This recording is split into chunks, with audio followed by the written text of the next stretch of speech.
Fala jovens, sou o Gabriel aqui do Mixing Lab, sejam bem-vindos e no vídeo de hoje vou ensinar vocês a utilizar a compressão dinâmica utilizando um plugin gratuito.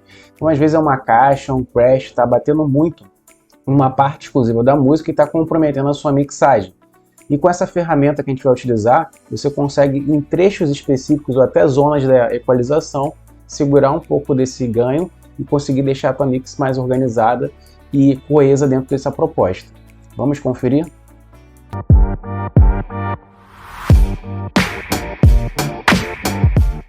Então a gente vai usar como exemplo hoje a música Mantra, da minha banda Sativa. Quem puder dar aquele prestígio escutando um pouquinho da música para uma banda independente é sempre bom. Vou colocar o trecho aqui inicial, que é o riff principal, que a gente vai usar até de exemplo para fazer a equalização dinâmica.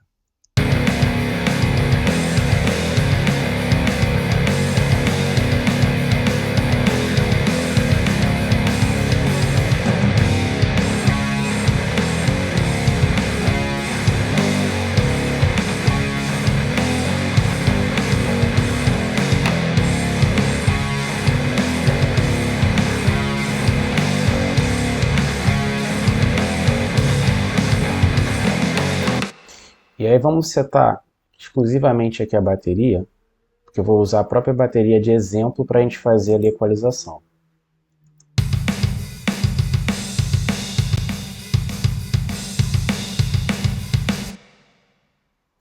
Beleza. Dito isto, vamos usar aqui o exemplo na caixa.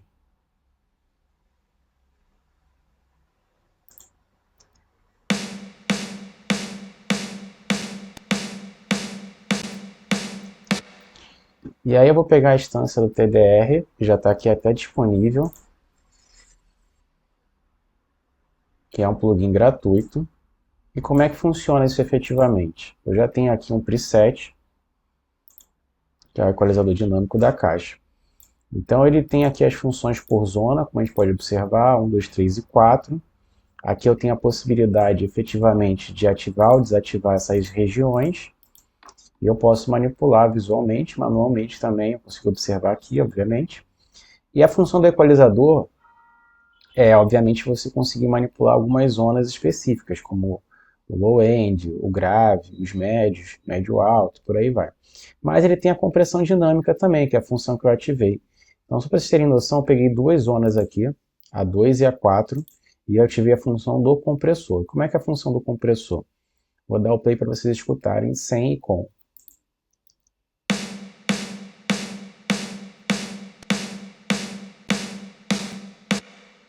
Quando eu ativo o compressor, o que acontece?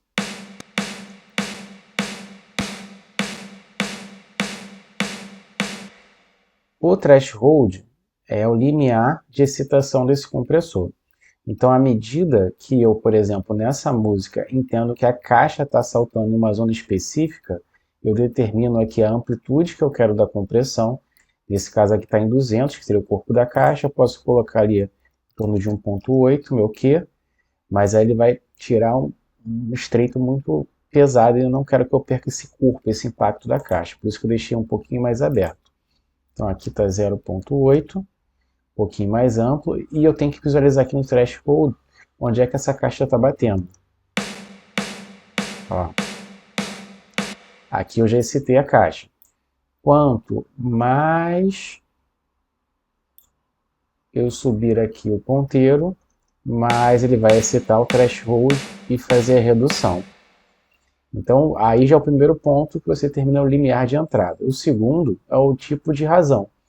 Então, aqui eu coloquei 2 para 5, quer dizer que eu estou deixando grande parte ali do sinal passar sem ser comprimido. Se eu quisesse uma compressão mais achatada, eu colocaria, por exemplo, 4 para 1. Então, ele vai comprimir bem mais. Um ataque rápido de 10 milissegundos e um release relativamente, digamos assim, moderado. O que isso quer dizer? Que é o tempo que o compressor vai liberar o sinal depois da compressão inicial. Então, ó, agora ele está comprimindo bem mais o sinal.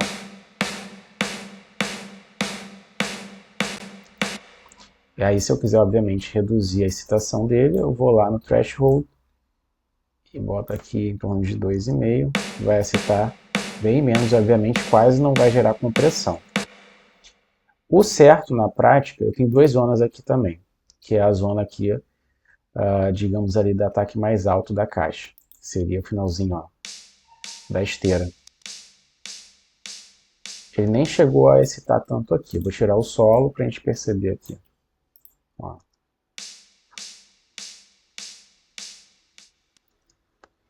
Bem, tirando o solo e essa parte do 2 e do 4 aqui, uma outra percepção que a gente tem que ter clara é escutar essa compressão com todos os instrumentos, porque aí, obviamente, eu vou estar escutando a música como um todo para fazer essa análise adequada.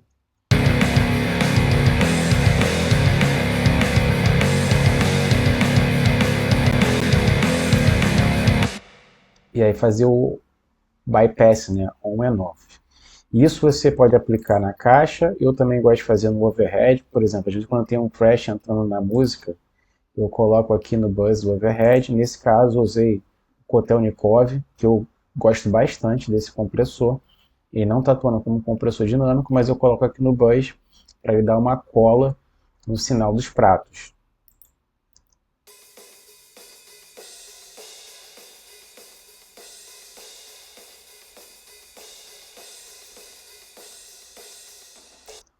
Se eu desativar, vocês vão perceber que o prato ele vai ficar bem mais estridente.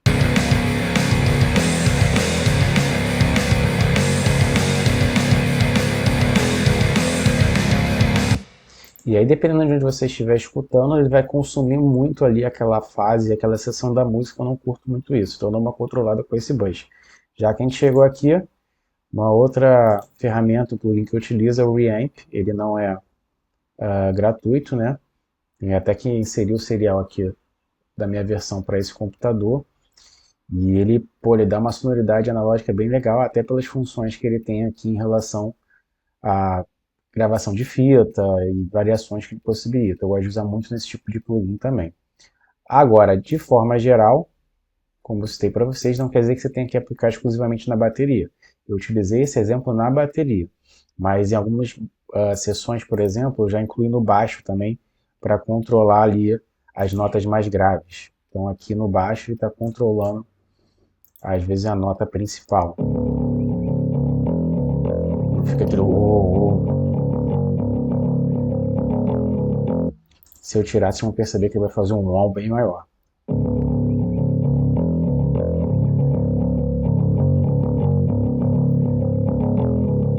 Como esse baixo que eu gravei ele tem a corda um pouco mais solta, essa nota grave, quando você diminui a afinação, bota ela mais baixa, ela acaba sobressaindo. Então eu utilizo uma equalização e uma compressão dinâmica aqui, como vocês podem observar.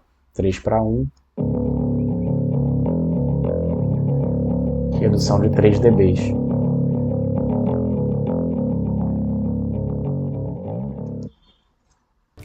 Bem, eu espero que vocês tenham curtido o vídeo de hoje, utilizando essa ferramenta super interessante, com plugin gratuito e que possa melhorar a tua qualidade de produção e a sua mix.